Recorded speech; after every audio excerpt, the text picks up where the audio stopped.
Good morning, church family, and welcome to WBC Online. Now, it is currently school holidays, so we will not be streaming our services live this morning. However, for those of you who are joining us online, we have a sermon coming up on Encounter at the Well by Nicola Mountfort Griffiths. Now, she is going to be leaning on research about first century marriage in Palestine and taking a bit of a creative license to bring us the Samaritan woman and her encounter with Jesus. And she'll also be leaving us with a challenge about how we encounter Jesus. Now, for those of you who love to spend some time in worship on a Sunday morning, you can click the link in our bio and head along to the Spotify playlist. This has all our favorite worship songs that we sing on a Sunday, and you can worship the Lord in the comfort of your own home. Now, up next we have Kezia bringing us the What's On, and then stay tuned for the sermon by Nicola. Bye!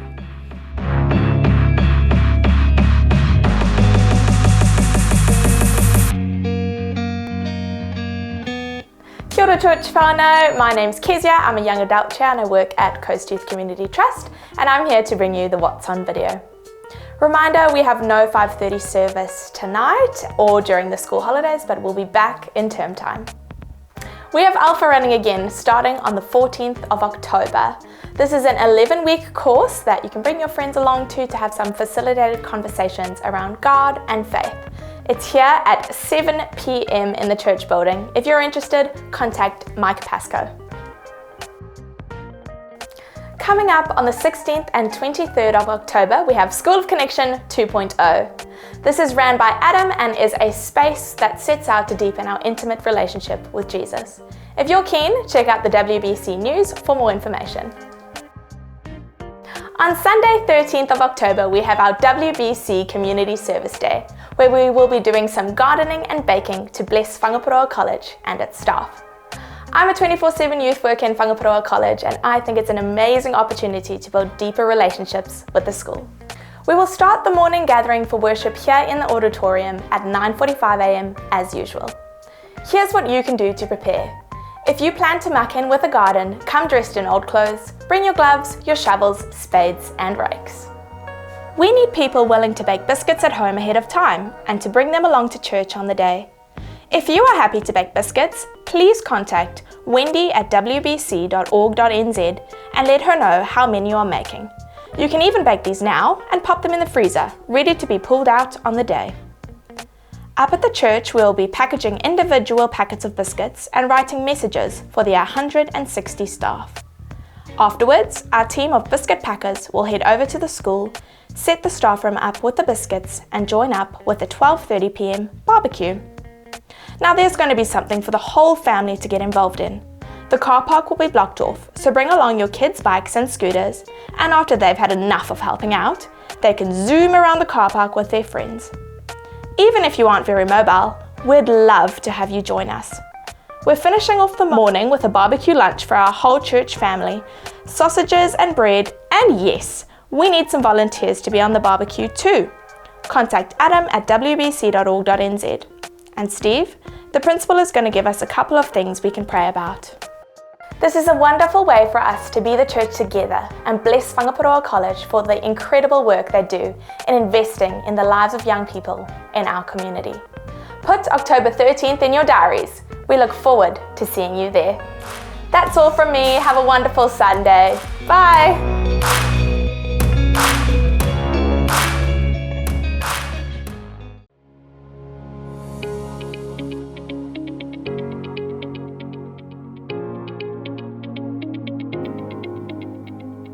Kia ora koutou. Shalom, salam. Peace be with you. I'm so glad that we get to chat because I have a story to tell you. Something incredible has happened.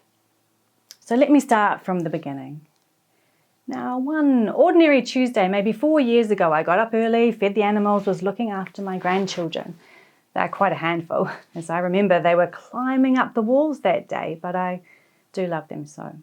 Anyway, it was a morning where I pottered through my chores while watching the children.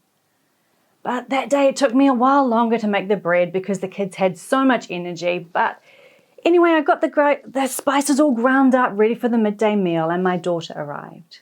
So finally I had a chance to nip away and get some supplies. The main thing I needed was water since we were starting to scrape the bottom of the barrel. So I needed to grab a bottle or two. I hear that you can just turn on a tap to get water anytime. And if I understand correctly, most of you have several taps in one house. Wow, it's not like that here in Sychar. We have to go and pull the water from our well on the outskirts of town. No luxury taps for us. You know, it might sound a bit strange to you, but I actually love our well. The whole town does. It was dug by our great-great-granddad Jacob. It must have been a huge job to dig that since it's a hole through solid rock and it's really, really, really deep. Anyway, as I said, I don't have the luxury of even one tap in my house or popping into Pack and Save to buy a big bottle of water, so I just strolled out to the well. And as I said, it was an ordinary day, a lovely day. The sun was shining. It was almost midday. I was humming a happy tune as I walked along, and I was hoping there'd be no queue because I just wanted to grab and go, click and collect. I mean, it was almost lunchtime and those kids would be getting hangry back at home. But as I turned the corner at the top of Nablus Road, I could see that there was someone at the well already. Oh, well, I might have to wait while they draw their water. But as I got closer, I saw that this person was a man, just sitting there by himself with no bucket. Good luck, mate. It's pretty hard to get water without a bucket, especially when the well is that deep. He looked a bit hot and bothered, poor fellow. Anyway, I kept walking, and as I got closer, I could see that he was a Jew. You can tell from what he's wearing and his overall aesthetic, just very standard Jewish. But anyway, I needed my water, so I rolled on up to grab my water and then to race off home. Now, I don't think you could even imagine my surprise when he suddenly talked to me. I mean, I've seen a lot of Jews, but I've never talked with a Jewish man because I'm a woman and there's this Jewish Billy Graham kind of rule where they are not allowed to talk with any woman except their own wife. Okay. But he asked me for a drink of water. An ordinary question, perhaps? But no, because us Samaritans and Jews, we have different types of crockery. There's something almost sacred about what you eat your food from. And to put it simply, we would not share each other's plates and cups. We just wouldn't. And he had no cup, no bucket, no bottle, nothing. So disorganized. To be fair, I can see that he's a traveller, so he probably didn't bring stuff with him. And I better be polite and shouldn't ignore him. So I asked him, "Why are you, a Jew, asking a drink from me, a woman of Samaria, crossing a few boundaries here?" Then this man started to talk to me some more. Oh, I forgot all about him needing a drink, and he was being a bit cryptic. He was talking in kind of riddles, and I'll tell you this, actually I heard from my friend Nicodemus later that he too had met with this man. Nico was sneaking around in the middle of the night, and he found him to be a bit cryptic too. Nico thought that Jesus was saying that he needed to climb back into his mother's womb. It was pretty funny. Anyway, this man who I'd just met started to talk to me about water. We were at the well after all, but he started talking about living water. And he said something along the lines of, something like, if I knew the gift of God and who he actually is, this man, then I would have asked him for a drink and that he would have given me living water. That makes no sense. He's the one asking for a drink, not me. And like, who does he think he is? Is he greater than our old grandpa Jacob who dug this well? No. And I mean, honestly, where would this guy get this living water from? He doesn't know where the springs are around here. He's just traveling through and it's not his land. To be honest, I was really confused. I mean, living water is special. It comes from a spring. You can't just wave a magic wand and ding, there it is. But then he went on. He's a nice enough man, but I was hopping from foot to foot because I was kind of keen to get back to get lunch ready, but there was something compelling about this man. So I slowed down to listen. He reckoned that he could give me water that would become a spring of water gushing up to eternal life. If he could do that, sign me up. I'll take one. If he could do that, I want what he's selling. Yes, please. The thought of an eternal water supply is a dream. You might not get that since you do have a pretty much eternal water supply from all those taps and quite a bit of rain, I hear. But for me, this would be handy. No more trips to the well. Oh, the time I'd have up my sleeve. My friends would be so jealous. And my house would be the water party house. But then, just as I was dreaming of lying back with an eternal spring water fountain in my garden, the man asks me to go call my husband and come back. Weird. He's talking to me. Why does he need to talk to my man? Maybe he wanted to see where we'd put this water supply in our yard, perhaps? And well, at that stage, Yuval and I hadn't actually been able to have our wedding yet because I didn't have enough money for my dowry. It was tough. And my parents weren't alive anymore, God rest their souls, so they couldn't pay. But, in our society, it's okay. Yuval and I were committed to each other and no one minded. A bit like de facto status in your society, by my understanding. But that was a while ago now, and we have since married. And I was honest with the man, the stranger. Why wouldn't I be? I have no husband. And then he tells me that I am right that I have no husband. Well, I already know that, I just told him. But I'm thinking, why are we talking about my husband or lack of husband? What's this got to do with what's going on? Well, my life has been full of joys and sorrows. I think back to Abraham and I married when I was just a young teenager. He was a beautiful man, so kind and loving. And I was a wreck when I had to bury him. It was a really dark time. I thought I might never love again, but then Aaron came along. We were so happily married for several years before he died. Oh, the grief again. And then Ben, he was not so easy to live with. Was always getting angry. We had to walk on eggshells, and he divorced me. If I could have left him, I would have, but there was no way for me to become free from him because in our society, women cannot divorce men. It's up to the man to initiate it. Us women have no agency in a court of law. That was hard, but parting was for the best in that case. And then I had special times with Samuel, my husband, and then Eli, my next husband, and such sad times when they passed. So many memories of joy and pain. Oops, sorry, I'm daydreaming. A bit of days of our lives, but knocked me over with a feather. The man then said something that made my heart skip a beat. He just came out with it. That I have had 5 husbands. That's what he said. I've had 5 husbands. I almost didn't hear him since I was daydreaming. Was he reading my mind? How on earth would he know that? We don't know each other from a bar of olive oil soap.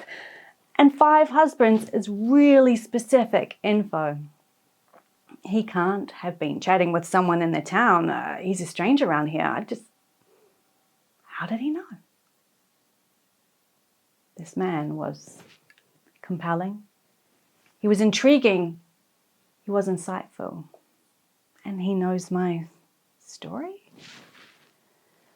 At this point, the fuzzy puzzle is starting to piece together a little bit. Aha. He's a prophet. Got it. Wow. Okay. I don't hang out with a prophet every day, so I'd better make the most of this. And there's a question that's been burning in me, so now I've got someone to ask. Okay. Mr. Prophet, here goes. Okay. since we Samaritans believe that we are the true people of God, and we have worshipped on this mountain, Mount Gerizim, for generations, but then the Jews, your people, they say they're the people of God and that they have worshipped on Mount Zion. Okay, which is the deal? Which one is it? Which is the true place of worship? I asked him. Might as well ask when there's a prophet in the midst. I was expecting a straight answer like, yep, it's the Gerizim temple. He wasn't likely to say that since he's a Jew, but instead this man, this prophet, he started to talk a bit cryptic again and said that some new time is coming. Some new time when neither place will be the place to worship God, and that the time is coming and is now here when true worshippers will worship in spirit and truth, one combined concept, spirit and truth, wherever they are. Well, this is strange. Okay, we worship in a temple, they worship in a temple, in a place. So I sat there thinking, I'm not too sure about this worship anywhere idea, way too radical. And I didn't want to blatantly disagree with him because having an argument with a stranger is about as useful as having an argument on social media. I hear a mammoth waste of time. I could have just said, that's interesting, being polite, but instead I pulled the get out of jail free card, the Messiah card. So you should know that us Samaritans have been waiting for the Tahiv, the Messiah like Moses, for a long time. We know that the Messiah is coming and he is going to tell us everything. This Messiah will explain about when and where true worship can happen and everything. So I told this to the man politely, as you do. Thanks, but I'll wait for the Tahiv Messiah to tell me what's going on. Knock me over with a feather again. I just about fell down the well when he said this to me. Get this. He said that he is the Messiah. Him. The one who is talking with me is the Messiah. My brain was going overtime. What had I just heard? What was going on? Who was this man who knew everything about me? The penny dropped. He couldn't be the Messiah. Could he? Just then I saw a group of people coming up from the village. They were wandering on up. They were a motley crew.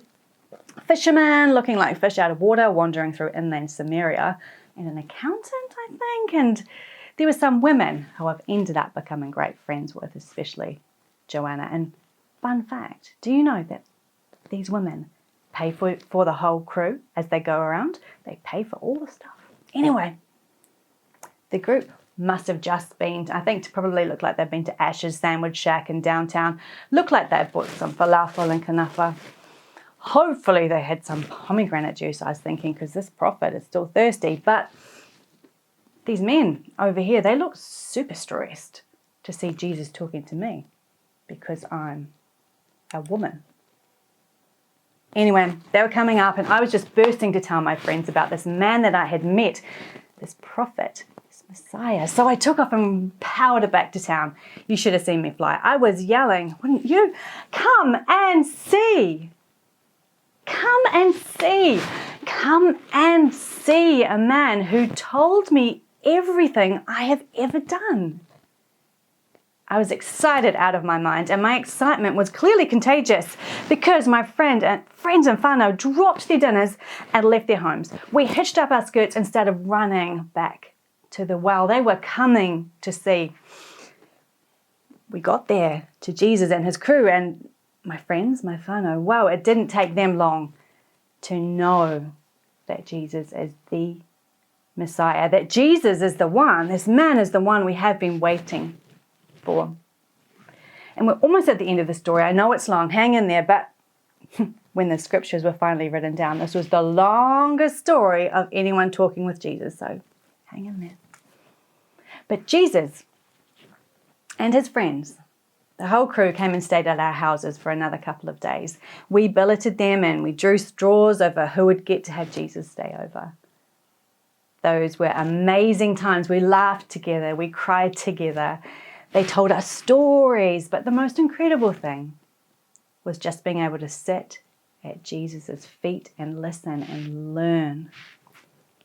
This man, Jesus, is truly the Saviour of the world. Later, Joanna told me that after I'd run back to town, that Jesus and his crew, he told his crew a story about harvesting and reaping, but it was one of those cryptic stories again, where Jesus was really teaching them something else. It wasn't about farming. He was teaching them to tell other people the good news about him. And you want to know something incredible? Jesus used me as an example for his friends to follow. Little old ordinary me.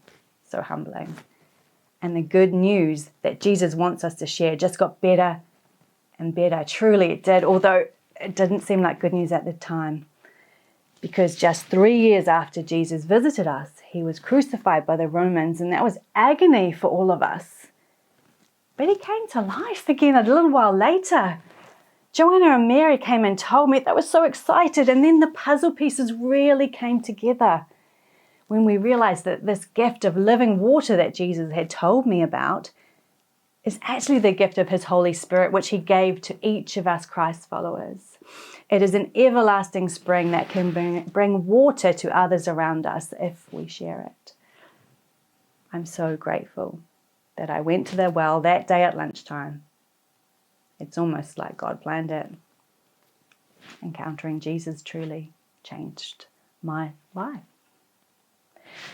So there's my story, and now I have some questions for you. Have you met this Jesus? What was it like, and how did you respond? Jesus said some challenging things to me, which confronted my long-held deep beliefs.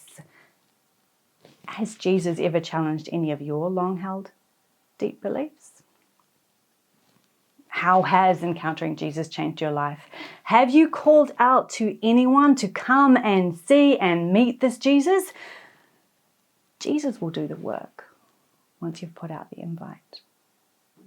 Shalom, Salem. Peace be with you. Matewa.